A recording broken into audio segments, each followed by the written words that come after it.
గోదావరికని తిలక్ నగర్లోని హెచ్ఎంఎస్ కార్యాలయంలో శనివారం సాయంత్రం యూనియన్ కేంద్ర కమిటీ సమావేశం జరిగింది.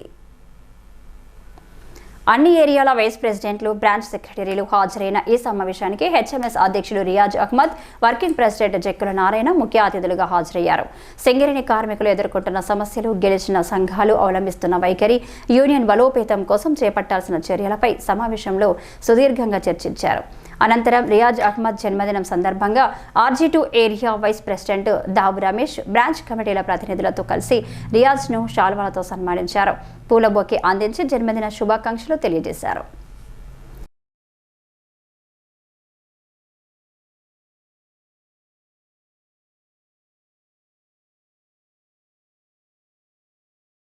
రాజకీయ జోక్యం పెరిగిపోయింది, తగ్గించండి. కొత్త డైరెక్టర్ పాలనకు మేము సవాల్ చేస్తున్నాం, మీరన్నా కంట్రోల్ చేయండి అని చెప్తున్నాం.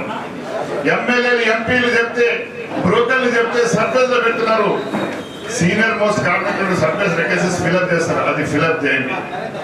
వేదికల పైన ట్రేడ్ యూనియన్లో పిలవండి, రాజకీయ నాయకులు పిలవద్దు.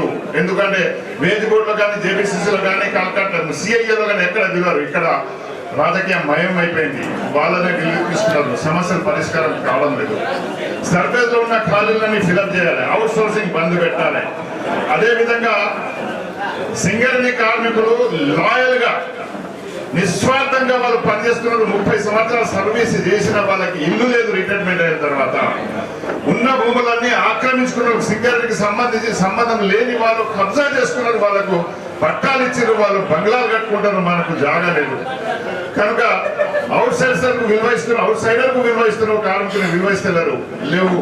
కనుక తప్పనిసరిగా 2 గుంటల భూమి, 3 గుంటల భూమి, 30 లక్షల రూపాయలు లోన్ ఇవ్వాలని ఒక డిమాండ్ పెట్టడం జరిగింది. అందరూ ఏం చేస్తారంటే డైరెక్టర్స్ రాగానే, కొత్త ఆఫీసర్ రాగానే కండువాలు పట్టుకుపోతారు, ఒక దండాలు పట్టుకుపోతారు, రకరకాల పోయి కాళ్ళు మొక్కుతారు, ఒక దండం పెడతాడు, రకరకాల ఇది చెప్తాడు. అది ఒకటే కాదు కామ్రేడ్స్, నేను స్వతహాగా విన్నది. మన కార్మికులు ఎవరు పనిచేస్తలేరా, కాంట్రాక్ట్ ఎవరే బాగా పనిచేస్తాడా, కార్మికులను బంద్ పెట్టండి, కాంట్రాక్ట్ ఎవరు తీసుకోరండి అని ప్రతిపాదన పెట్టిన దగులుబాజీ నాయకులు, ఆఫీసర్లు కూడా ఉన్నారు. దాని మీద కూడా మన లాస్ట్ టైం మన బలరాం నాయక్ గారు కూడా ఆయన నోటి నుండి వచ్చింది, సార్ ఆ మాట మీరు మాట్లాడదు, మీ ఆఫీసర్లు పనిచేస్తలేడు, మీ ఆఫీసర్లు పనిచేస్తలేడు, ఎవరు అండర్ గ్రౌండ్ లో దిగుతలేడు, వర్కింగ్ ప్లేస్ చూస్తలేడు, పని చేయడానికి కార్మికుడు సిద్ధంగా ఉన్నాడు. ఒక్కసారి నక్కర వేసుకున్నానంటే పని తప్పించుకుని ఇంటికి పోడు, లోపల పోయి పని చేస్తే కావాలన్నాడు. 289 నాయకులే యూనియన్ల పేరు చెప్పుకొని మస్తపడి ఇంటికి దొప్పేస్తారు, కానీ కష్టపడే కార్మికుడు ఎవ్వడు కూడా ఇంటికి పోతలేడు. కనుక ఈ కార్మికుడు పనిచేస్తలేడు అన్న మాట తీయద్దు. కార్మికుడే కష్టం చేస్తాడు, పని చేస్తాడు. కనుక ఈ మాట తీసుకురావాలని చెప్పిన. మొన్న కూడా హాస్పిటల్లో ప్రైవేట్ స్టాఫ్ మంచిగా పనిచేస్తుందట అని కొత్తగా వచ్చిన డైరెక్టర్ ఒక మాట మాట్లాడాను. అది అభ్యంతరకమైన మాట నేను చెప్పడం జరిగింది. చెప్పి దమ్మలేదు, నేను చెప్పిన ఇవాళ సింగరేణి కంపెనీలో 3 విభాగాలు, ఎసెన్షియల్ విభాగాలు ఒక్క పైసా అడిగి. హాస్పిటల్ చూడండి, గవర్నమెంట్ లో హాస్పిటల్ చూస్తే ఆడబిడ్డ పుడితే ఇన్ని పైసలు, మగోడు పుడితే ఇన్ని పైసలు అని వసూలు చేస్తారు. అక్కడ స్టాఫ్ నర్స్ నుండి మొదలుపెట్టి స్కావెంజర్ దాకా అందరు పైసలు వస్తుంది. మన సింగరేణిలో ఎవ్వరు కూడా ఒక పైసా అడగారు. నీతిగా నిజాయితీగా మెడికల్ స్టాఫ్ పనిచేస్తుంది. మెడికల్ బోర్డు దందా వేరే, అది పెద్ద పెద్దోళ్ళు దొంగ దందా చేసేది పెద్దోళ్ళు. అది కరెంటు పోతే మన కార్మికుడు రాత్రి పూట ఎంతైనా తక్కువ స్టాఫ్ కూడా వచ్చి ఒక కరెంటు పెట్టిపోతాడు, కానీ ఎవరి దగ్గర ఒక పైసా అడగాడు. అదే ప్రైవేట్ వాళ్ళు కరెంటు పెడితే 50 రూపాయలు ఇస్తారు, చేయదాపుతారు. కరెంటు పోతే ఫీజు పోయిన తర్వాత చేయదాపుతారు. మంచినీళ్ళ విషయానికి కూడా వస్తే సివిల్ అప్పుడే సార్కి బలం ఉంటుంది.